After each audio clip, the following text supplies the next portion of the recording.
The books of 1st and 2nd Kings. Although they're two separate books in our Bibles, they were originally written as one book telling a unified story that continues on from the book of Samuel that came before it. So David has unified the tribes of Israel into a kingdom, and God promised that from his line would come a messianic king who would establish God's kingdom over the nations and fulfill the promises made to Abraham.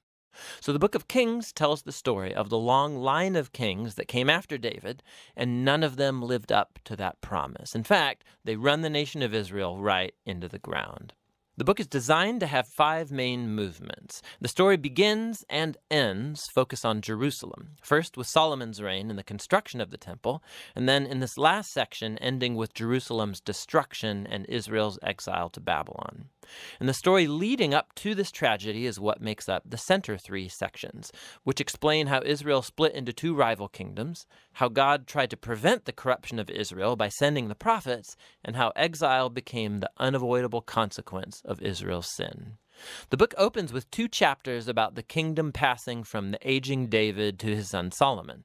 And David's final words to Solomon, they're very similar to those of Moses and Joshua and Samuel to the people. It's a call to remain faithful to the commands of the covenant and to give allegiance to the God of Israel alone. But David's words ring somewhat hollow here because David and Solomon then go on to conspire how they're going to consolidate this new kingdom through a whole series of political assassinations. It's not off to a great start. Solomon's brightest moment comes when he asks God for wisdom to lead Israel, and he even completes David's dream to make a temple for the God of Israel. Here the story actually stops and describes the design of this temple in detail, just like the tabernacle design in the Torah. There's all these gold and jewels and depictions of angels and fruit trees. It's all symbolism echoing back to the Garden of Eden. It's the place where heaven and earth meet, where God's presence dwells with his people. But no sooner does Solomon finish the temple that he makes some really horrible choices and the kingdom falls apart. He starts marrying the daughters of other kings, hundreds of them, for political alliances. And then he adopts their gods and introduces the worship of those gods into Israel. Solomon then accumulates huge amounts of wealth. He builds a huge army. He even institutes slave labor for all of his building projects. Now, if you go back to the Torah and look at God's guidelines for Israel's kings in Deuteronomy 17, Solomon is breaking every one. So by the time that he dies, Solomon resembles Pharaoh, the king of Egypt, more than he does his father David. The next section of the book opens with Solomon's son Rehoboam acting just like his father. It's a very sad story of greed and lust for power. He tries to increase taxes for slave labor. And under the leadership of Jeroboam, the northern tribes reject this, they rebel and secede, and form their own rival kingdom. And so now in the story, you have the southern kingdom, Judah, centered in Jerusalem with kings from the line of David, and now this new northern kingdom called Israel, whose capital will be Samaria eventually.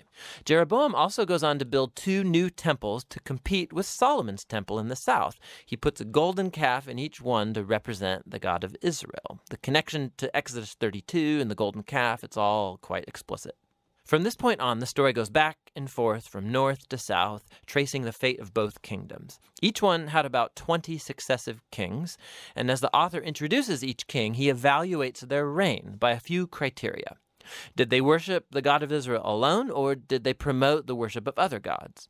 Did they deal with idolatry among the people? And did they remain faithful to the covenant like David, or do they become corrupt and unjust? And according to these criteria, the author finds no good kings in northern Israel, 0 for 20. And then in southern Judah, only 8 out of 20 get a positive rating, which connects to another huge purpose in this book, and that's to introduce the role of the prophets, key figures in Israel's history. So in the Bible, prophets were not fortune tellers. Rather, they spoke on behalf of the God of Israel, and they played the role of covenant watchdogs, which means they called out idolatry and injustice among the kings and the people.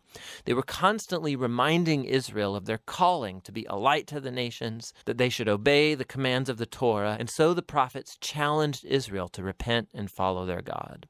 In these center sections for each king, God then raises up prophets to hold them accountable. And the most prominent prophets are the northern ones, Elijah and his disciple Elisha, right here in the center of the book.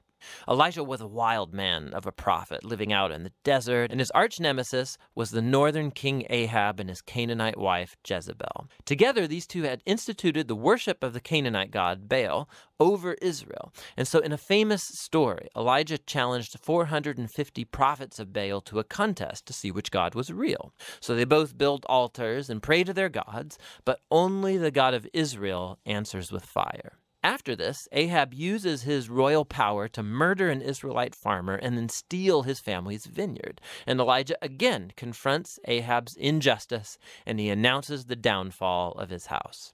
Elijah eventually passes the mantle of his prophetic leadership to a young disciple named Elisha, who asks for 2 times the authority of Elijah. And what's fascinating here is how the author, he's recounted 7 miraculous feats for Elijah, and then he offers stories of 14 acts of power from Elisha. Both prophets were clearly remarkable men, and they played the same role, confronting Israel's kings for idolatry and injustice. And ultimately, they were unsuccessful in turning Israel back from apostasy. In the next section, the northern kingdom is rocked by a bloody revolution started by a king named Jehu, who destroys Ahab's family. And although Jehu was at first commissioned by God, his violence just gets out of control, and it creates the spiral of political assassinations and rebellions from which Israel never recovered. Coup follows coup after Jehu, and each king follows other gods, allows horrible injustice. It all leads up to 2 Kings chapter 17. The big bad empire of Assyria swoops down and takes out the northern kingdom altogether. In the capital city of Samaria, it's conquered, and the Israelites are exiled and scattered throughout the ancient world. Now, chapter 17 is key. The author stops the story and offers this prophetic reflection on what's just happened. He blames the downfall of the northern kingdom on the idolatry and covenant unfaithfulness of Israel and its kings. And so, God has allowed them to face the consequences of their decisions. The final movement of the book tells the story of the lone southern kingdom. And here we meet some very heroic kings, like Hezekiah, who trusts God when the armies of Assyria come knocking on Jerusalem's door, or Josiah, who discovers this lost scroll of the Torah in the temple. So he starts reading it, he's convicted, and he institutes religious reforms to remove idolatry and Canaanite influences from the land. But Judah is just too far gone. The king, right in between these two, Manasseh, he's the worst by far. So he not only introduces the worship of idol statues into the Jerusalem temple, he also institutes child sacrifice. And so God sends prophets to say, the time is up.